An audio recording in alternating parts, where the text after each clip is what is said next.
Olá amigos, eu sou o Dalmo, eu sou aqui de São Vicente, eu sou militante da doutrina espírita e também sou voluntário do CVV, Centro de Valorização da Vida. Nós estamos trabalhando no Brasil há mais de 50 anos, precisamente há 54 anos, o CVV foi fundado em 1962. Desde lá nós estamos empreendendo um processo de expansão de postos, de atendimento, e outras atividades que foram surgindo ao longo da nossa história, e todas elas dedicadas à questão da prevenção do suicídio e à transformação moral das pessoas que se envolvem com esse trabalho.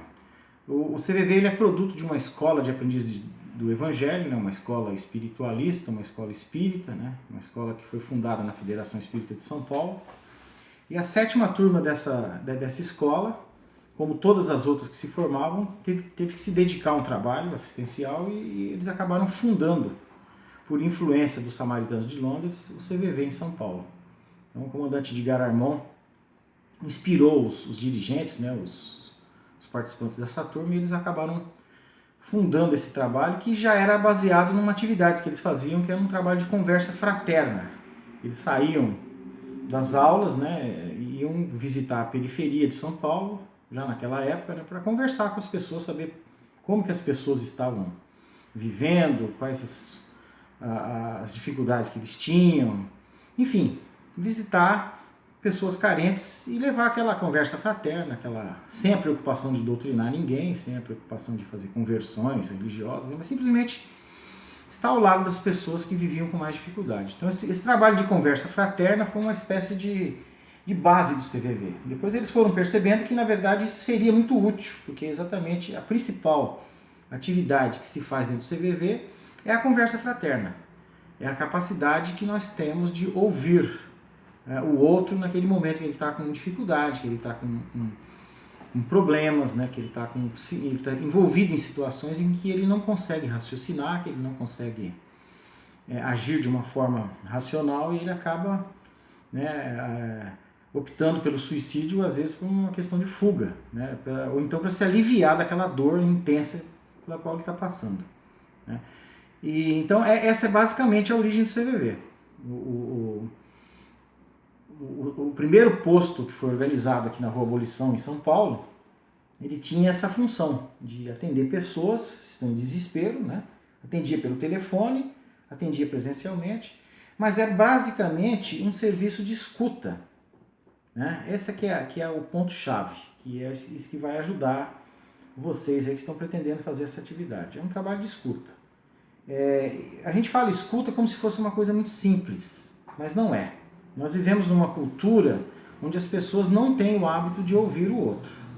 Nós temos o hábito de falar muito, nós temos soluções prontas, nós temos ideias, e nós sempre estamos dispostos a querer tirar as pessoas das dificuldades, aliviar as pessoas, dizendo das nossas experiências, das nossas ideias, das nossas crenças, achando que aquilo vai resolver o problema da pessoa, e nem sempre resolve. Nós percebemos durante esses 50 anos que a grande maioria das pessoas que procuram o CVV, de todas as religiões, de todas as crenças, são pessoas que estão precisando de um desabafo. São pessoas que estão angustiadas e que elas valorizam muito mais a nossa capacidade de prestar atenção neles, de identificar os seus sentimentos, de identificar aquilo que eles estão precisando mais naquele momento, que é a compreensão. Então, às vezes eles até pedem conselhos, mas para tomar decisões que eles já vinham alimentando dentro de si, e que eles precisavam apenas de um espelho para refletir aquilo que eles já tinham decidido, a decisão que eles tinham tomado. Então, o trabalho de escuta fraterna é basicamente um trabalho de disponibilidade. A gente se coloca diante daquela pessoa, que é o nosso semelhante, que a gente chama de o outro, procura se colocar no lugar dele, para tentar sentir, imaginar e sentir tudo aquilo que ele está passando, e ficar naquela posição de espectador compreensivo, aquela pessoa que compreende, aquela pessoa que não julga, aquela pessoa que mesmo discordando das coisas que ele fala, mesmo discordando das coisas que ele faz, a gente não toma nenhum posicionamento contrário. Nós não precisamos aplaudir, mas não podemos julgar nem condenar as coisas que a gente ouve. Nós ouvimos assim segredos muito íntimos, né? Atitudes que às vezes a nossa moral não aceita. Ficamos sabendo de coisas que normalmente as pessoas não compartilham, que são segredos mesmo, né? São coisas muito pessoais. Então nós assumimos aquele compromisso, não só de ouvir, mas também aquele compromisso do sigilo, que é uma forma de respeito profundo à dor que a pessoa está passando, às questões íntimas que ela está enfrentando, né?